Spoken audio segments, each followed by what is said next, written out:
دیکھیں نماز کے اندر 6 شرائط، 7 فرائض، 30 واجبات، 32 مکروہات تحریمی، 33 مکروہات تنزیہی، 29 نماز کے مفسدات، 14 نماز کے مستحبات، 96 نماز کی سنتیں ہیں۔ اب دفعتاً تو ہم ایک بار تو یہ ساری چیزیں نہیں سیکھ سکتے، لیکن یہ ہے کہ ایک برنی ہو اور اتنے سارے لڈو پڑے ہوں تو ایک ساتھ ساروں کو نہیں نکالا جا سکتا، لیکن ایک ایک کر کے کریں گے تو سارے نکل جائیں گے۔ تو اسی طرح ہم آج نماز کے شرائط کے بارے میں سنتے ہیں۔ شرائط وہ ہوتے ہیں کہ جو کام سے پہلے پائے جائیں۔ شرائط وہ ہوتے ہیں جو کام سے پہلے پائے جائیں۔ اب نماز کی 6 شرطیں ہیں۔ پہلی شرط نماز کی ہے طہارت۔ طہارت کا مطلب کیا ہے کہ نمازی کا بدن، لباس اور جس جگہ وہ نماز پڑھا ہے اس جگہ کا پاک ہونا ضروری ہے۔ دوسری شرط ہے ستر عورت۔ ستر عورت ناف سے لے کر گھٹنوں کے نیچے تک کا حصہ ڈھکا ہونا یہ لازمی ہے۔ اب عورتوں کے لیے ستر عورت مختلف ہے۔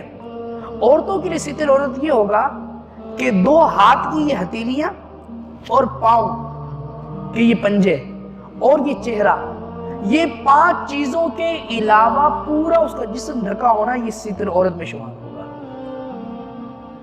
اب اگر وہ اتنا باریک دوپٹہ پہنے جس سے اس کے بالوں کی حیثیت ظاہر ہو تو یہ اس کی شرائط کو مکمل نہیں ہونے دیں گے۔ یہ ستر عورت اس کا ظاہر ہو رہا ہوگا تو اس کی نماز نہیں ہوگی۔ تیسرا استقبال قبلہ، قبلے کی طرف منہ کر کے نماز پڑھنا، یہ اسلام کا حسن ہے۔ دیگر مذاہب کے اندر چلے جائیں، وہ جدھر منہ کر کے عبادت کر رہے ہیں، امریکہ والا کس طرف کر رہا ہے، پاکستان والا کس طرف کر رہا ہے، لیکن اسلام واحد وہ مذہب ہے کہ پوری دنیا میں مسلمان کسی بھی خطے میں کھڑا ہو، لیکن حکم یہ ہے کہ وہ اتحاد اسلام میں یہ ہے، اتفاق ایسا ہے کہ وہ تمام کے تمام، چاہے یورپ والا ہو، چاہے امریکہ والا ہو، چاہے پاکستان والا ہو، چاہے ہندوستان والا ہو، کہیں کا بھی ہو، لیکن وہ جب نماز ادا کرے گا تو اپنے رخ کو کعبے کے سامنے کرے گا۔ یہ صرف اسلام کا خاصہ ہے۔ اس لیے استقبال قبلہ کا مطلب ہے۔ لیکن اگر ایسی جگہ پر آپ چلے جائیں کہ جہاں پر کعبے کا تعین نہیں ہے، آپ سفر پر ہیں، راستے میں نماز کا وقت ہو گیا، آپ کو نماز ادا کرنی ہے، آپ کیا کریں، کعبے کا آپ کو پتہ نہیں ہے، اس صورت میں آپ تحری کریں گے۔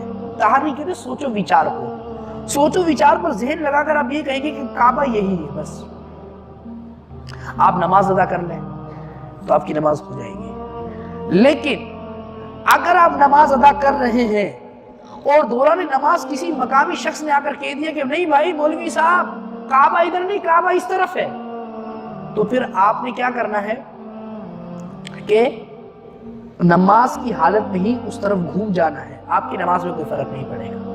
اگر بندہ نماز پڑھا رہا ہو، بعد جماعت نماز ہو رہی ہو، اس کے لیے امام کے لیے تحری کرنا ضروری ہے، مقتدیوں کے لیے ضروری نہیں، کیونکہ امام کی تحری یہ مقتدیوں کو کافی کرے گی۔ لیکن اگر بندہ سفر پر ہے، کوئی ایک بندہ نماز پڑھ رہا ہے، اس نے اپنی تحری کر لی، سوچ و وچار کر لیا، اب آپ وضو کر کے آئے، آپ نے بھی اس کو دیکھ کر نماز پڑھنا شروع کر دی، اس کی نماز ہو جائے گی، آپ کی نماز نہیں ہوگی، کیونکہ اگر فردن ہوگا تو ہر شخص کو اپنی تحری کرنا ضروری ہے۔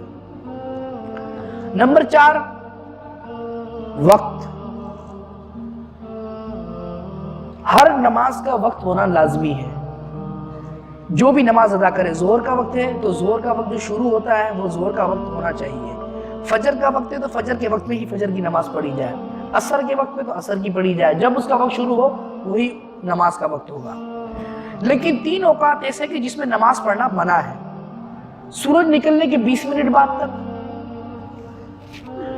پھر سورج نکلنے کے غروب ہونے کے 20 منٹ پہلے تک، اور پھر دوپہر میں جس کو ہم زوال کا وقت کہتے ہیں، حالانکہ زوال کے وقت نماز پڑھ سکتے ہیں، صحیح لفظ ہوتا ہے نصف النہار، دحوہ کبریٰ، صحیح لفظ یہ ہوتا ہے، لیکن زوال کے وقت کا سورج ڈھلنا شروع ہوتا ہے اس وقت ہم نماز پڑھتے ہیں، لیکن عوام میں یہ مشہور ہے کہ زوال کا وقت۔ اب زوال کا وقت نماز پڑھنا یہ منع ہے، عبادت کرنا منع ہے۔